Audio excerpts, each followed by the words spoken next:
Fish on, get a shark on. What's up, guys? Today our plan is to try to catch a shark, and I'm going to show you some of the basics of how to do it from the land. Most people, when they go out shark fishing, they're going to be on a charter boat, they're going to be taken out over a reef or a shipwreck, a couple of miles offshore. You're going to have a guide with you to catch a shark, and you're going to get it over the open ocean. But with a couple of basic principles and some very specific tools, you can catch a shark of decent size from the land. So what we're going to do is I'm going to show you guys how to catch a shark between 5 and 7 feet in length from the land. Now keep that in mind. The sharks that we're going after today, we're thinking a maximum weight at the most 200-ish pounds, probably between 5 to 7 feet in length, at the most 8 feet in length. What I'm going to show you in this video is specifically tailored to that class of fish. Once you start going bigger than that, there's a few details that I'm going to go over that need to be changed. So as I go through this video and I tell you what I'm doing and how, keep in mind the size of fish that I mentioned before, very, very important. Now a lot of people might ask, what type of shark are you going to catch in the Gulf of Mexico?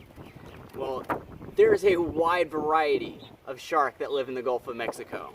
Quite a number of them. But if you're going to catch a shark from the land, there's a couple of variety that you're going to encounter more often than others. The blacktip shark, the sandbar shark, the bonnethead, and the bull shark. Probably the spinner shark as well, and occasionally the nurse shark. Those are the ones that you're going to find in the Gulf of Mexico are most likely to take your bait when you're fishing from shore like we are today. Now in regards to what gear you're going to use, you need to match your gear for the size of the shark you think you're likely to encounter. Now if you're going to force me to pick one reel for shark fishing, I'd pick this one right here, the Penn Senator. It's one of the most reliable pieces of fishing tackle I've ever owned. They come in a variety of sizes. I think this is the 4 wide. It's actually quite castable, but still holds several hundred yards of 80-pound braid, which is what I've got on there. Really fantastic piece of gear. You can't go wrong with this. Now the other piece of gear that I love so much is this one right here. Another really good brand, Abbott. I think this one is the HXW. Really, really good rod. It's got about 500 yards of 100-pound braid. With a top shot of 100-pound monofilament on top of it. Has something like 28-30 pounds worth of drag, and it's a lever drag, which is really nice because you can adjust it mid-fight to better control the fish. If you were going to buy one rod for shark fishing, this is the rod I'd recommend. It's the Penn Senator rod. It's actually the same series as this reel, but this rod, it matches with so many reels. It's got a metal or an aluminum reel seat. It's extremely strong. You can catch everything from a 5-foot shark to well over a 10-foot shark on this rod. If you're going to do that, scale up the size of the reel, but this rod, as long as you get that upper line class, really good stuff. So these are the 2 rods that I'm using today. You can fish for bait in the surf with a rig like this. You can use a cast net to catch them. Or you could buy it.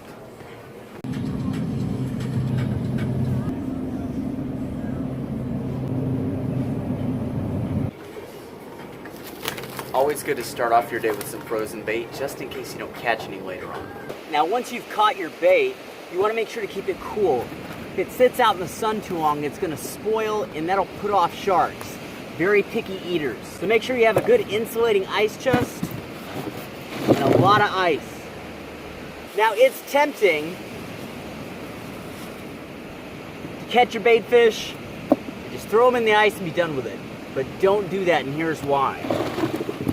Most commercially sold and produced ice contains chlorine, and it's not bad for the fish, but really sensitive fish like sharks, they can smell it and they can taste it, and it's not something that's going to naturally occur in this concentration in their food. So if your bait fish smells like chlorine, the sharks aren't going to want it. So here's what you do instead.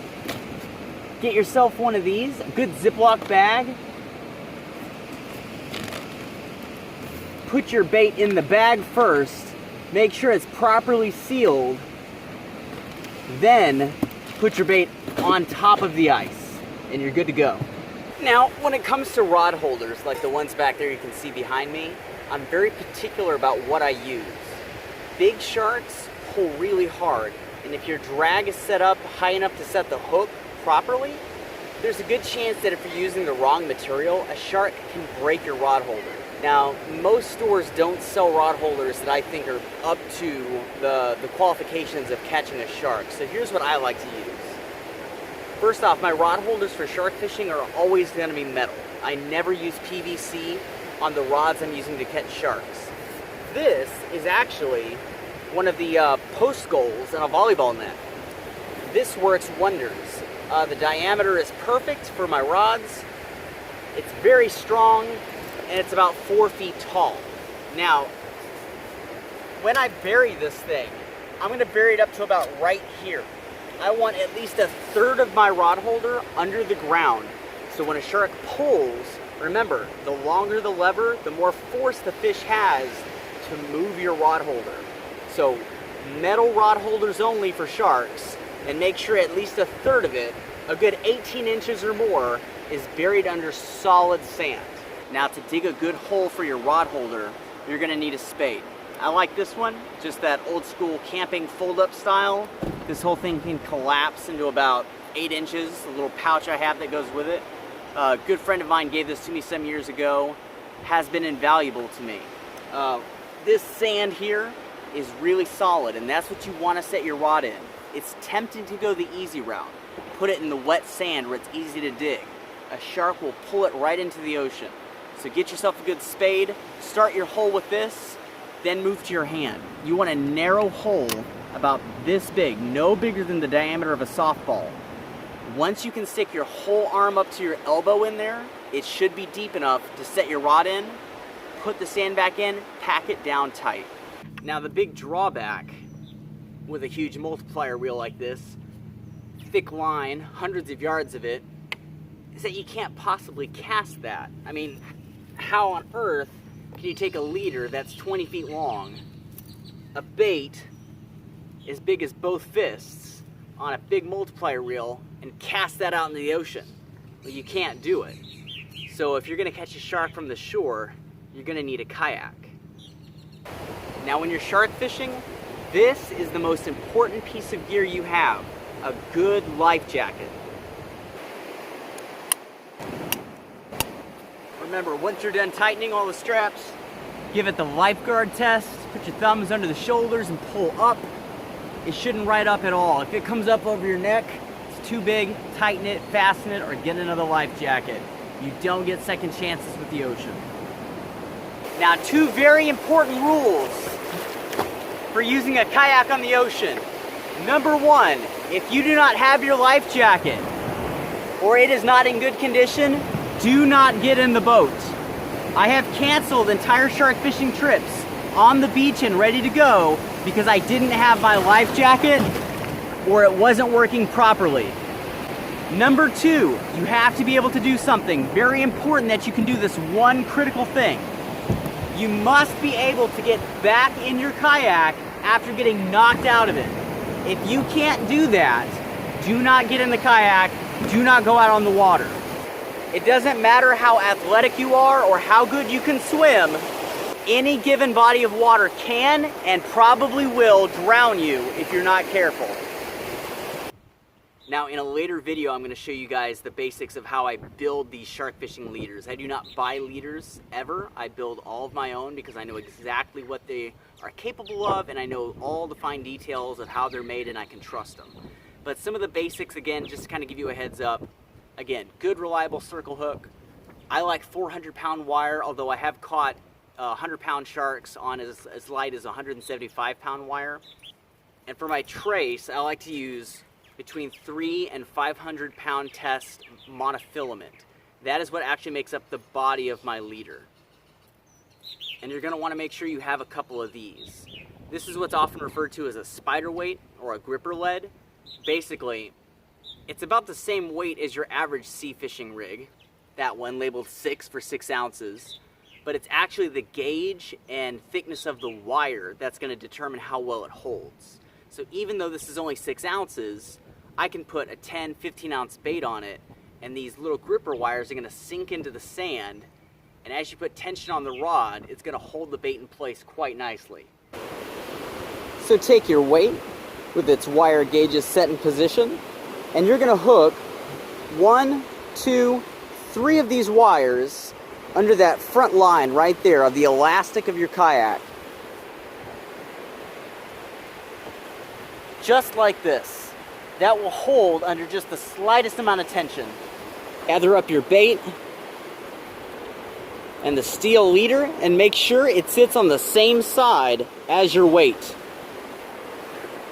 Just like that. Quick tip, before you kayak your bait out, make sure you wash your hands and dry them off with a rag. The odds of being attacked by a shark are infinitesimal. Infinitesimal. Very, very small. But in most cases where it does happen, it's a case of mistaken identity.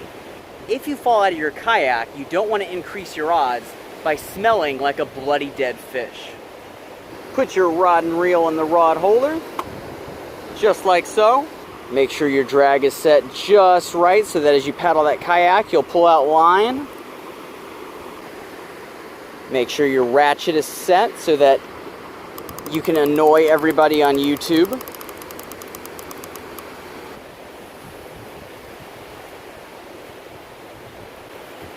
Now, once you're out on the surf, what you're going to want to do, make sure you don't drop your paddle. Reach back, you're just going to grab the weight and then the bait and drop it over the side. But usually if you grab each part separately, hold it out to the side and drop it, you can do that without missing a beat. Turn around, head back. Now, how do you tell if you've got a shark on the line? Well, typically, there's 3 main types of bites that you're gonna see. The first type is a full run. The shark picks up your bait, moves off, encounters resistance, the circle hook sets, it panics, and it runs. When that happens, you're gonna see the rod go berserk and the drag is gonna peel out.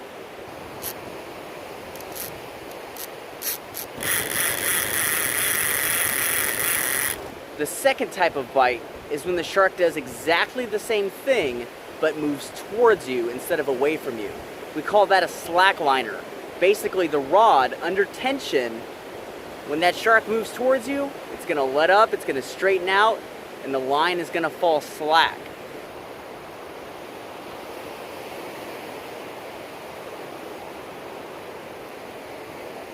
If that happens, what you need to do is pick up the rod, run backwards with it, tighten down, but don't set the hook yet. Wait until you can feel that fish on the end of that tight line. Once you know he's there, then set the hook. The third type of bite, and the hardest one to detect, the one that requires the most experience and the keenest eye, is just a little bit of a twitch on the end of the rod tip. I mean, we see this with carp, we see it with bass, we see it with crappie, we see it with small fish. The tip of your rod just kind of twitches over like that. Sharks can do the same thing. Remember, it's a long way out there. If a shark picks up your bait and kind of stays in the same area, doesn't go on a run, that's what kind of bite you might get. I've caught over a 100-pound bull shark, and that's all the indicator I got, was just a little twitch of the rod tip.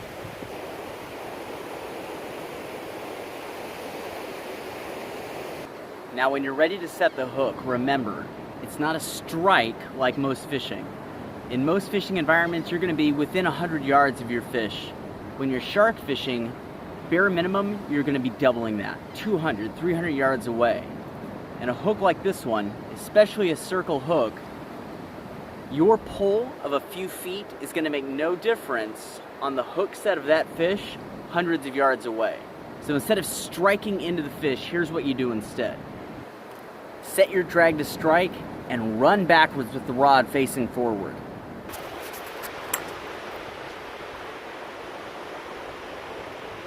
If you have to, reel while you're doing it. Once you feel that solid hookup, that solid connection with a fish, then and only then, start to move back while reeling in as much line as you can. Never let the line go slack.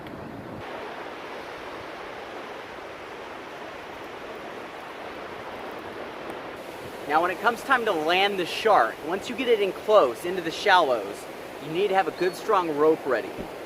not too thin so it doesn't damage the shark. This is about a 700-pound breaking strain climbing rope. It's pre-tied with a lasso in it. You're going to do the same thing you would do with a large alligator gar, but on opposite ends of the fish. So as with a gar, you're going to hook it under the pectorals up near the gills.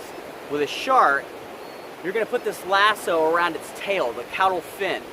And all that's going to do is secure that fish so you can pull it in close enough to get the hook out and get it back out in the water. Make sure this is ready before you hook up on your fish.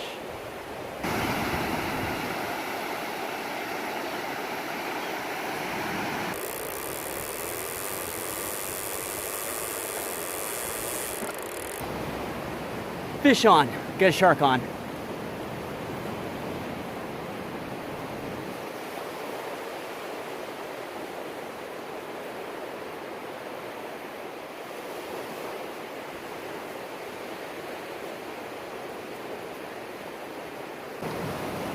The closer you get to the surf, the harder it bites generally. That's true of most fish. They can feel the water getting shallow and they panic.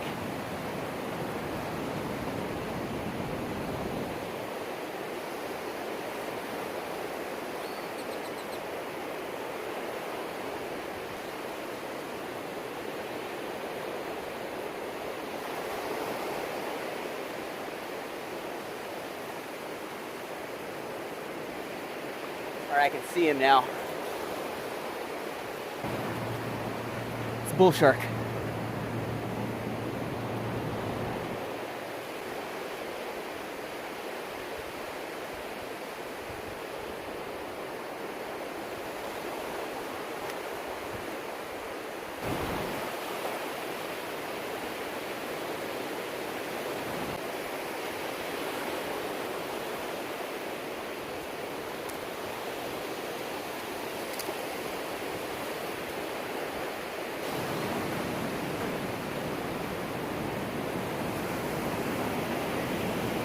There you go, about 80 pounds worth of bull shark.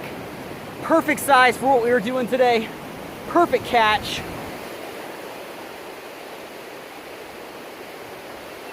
Absolutely could not be happier with this. Nice fish. It's very important to get him back quick. So say goodbye.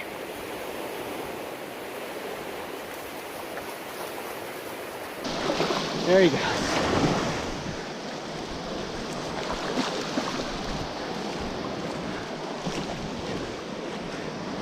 Beautiful.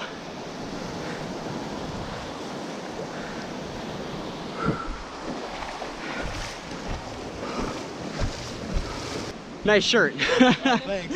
Very appropriate. Yeah. Is that a bull shark? Yeah. Bull shark? Okay. Small one? Yeah. Yeah. That's what I thought.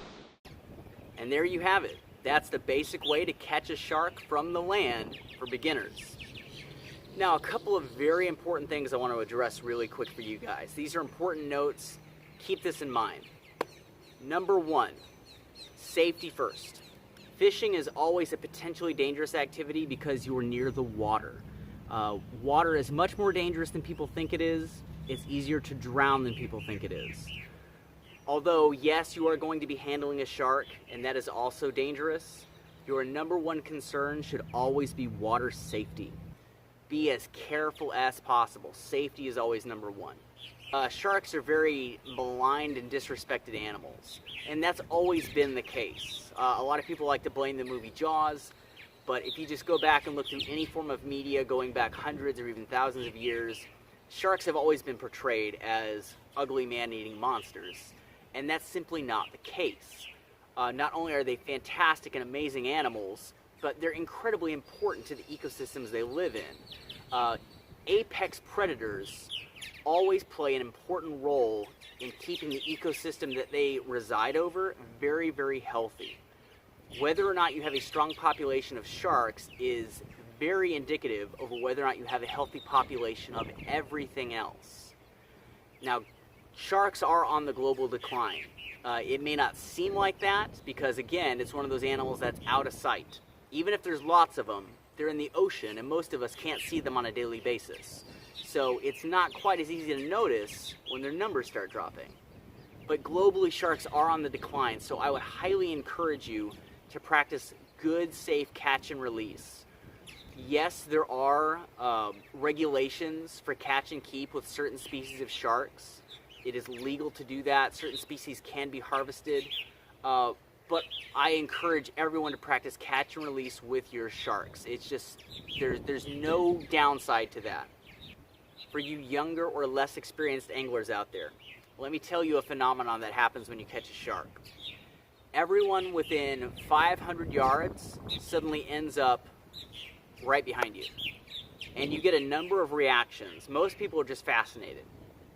But occasionally you get people asking you to kill the shark for two different reasons.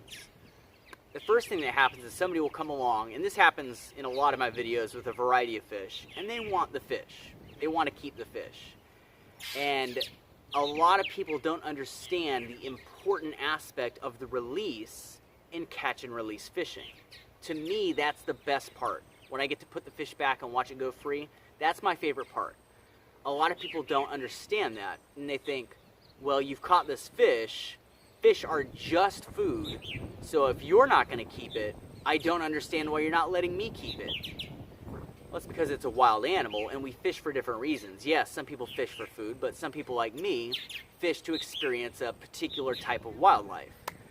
You're going to get people who will try to pressure you into giving you the shark.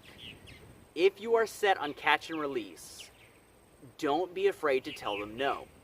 And you can make some people pretty upset by doing this. Some people just don't understand why you won't give them the fish. But I encourage you not to give in. Just kindly explain that you're a catch and release fisherman and that putting the animal back is important to you. If somebody doesn't understand that, or at the very least they can't understand that they shouldn't continue to challenge it, well, then you've got a unique individual on your hands, as my former boss would used to say. But don't be afraid to tell people no. And the second type of person you're probably going to run into is the type of person who thinks that you are putting them in danger if you return the shark to the water. Typically, this type of person will walk up and they'll say, "You can't put that back. My kids are going to go swimming. There's people out there. You have to kill that shark." What people like this fail to understand is that if they had X-ray vision and they were to look out at the water, they'd see half a dozen more just within eye shot. The shark was always there, and there's more sharks there. And they're not really a threat to people unless it's extreme circumstances. Very specific extreme circumstances are what lead to people being attacked or injured by sharks. Putting a shark that you have caught back in the water does not increase anyone's chance of being attacked. The only exception to this, and the precaution that you should take, is that if there are people swimming or enjoying some type of water activity within a few hundred yards of you, let them know when you have a shark on the line coming in so that they can get out of the way, and let them know when you're going to return it. Remember, that shark didn't just appear when you hooked it. It was always there. And if people fail to understand this, let them go their way. Hopefully they'll learn later on. But again, I encourage you to be respectful, be polite, but don't be afraid to tell that person, "No, I'm a catch and release fisherman. I'm going to put this shark back." Now, I absolutely love sharks. I'm most certainly not alone in saying that they are probably my favorite type of fish. To me, though, they're more than that. If somebody walks by and I'm catching a carp or a bass or just some, type of fish that nobody is, if you're a fisherman, you might take a look, but if you're the average person, you don't care that much. People walking by as they catch one of those fish don't pay that much mind to it. But the average person, even somebody who has no interest in fishing whatsoever, the moment they see a shark, they're captivated by it. That's why you get these crowds of people behind you as you catch one. They're everywhere. They come from all around because they want to see this incredible creature.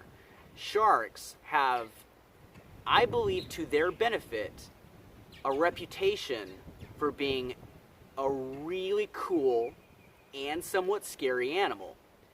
The good thing about this is that anytime a shark is present, you have an opportunity to educate people about why they're so important, and that's why I do what I do.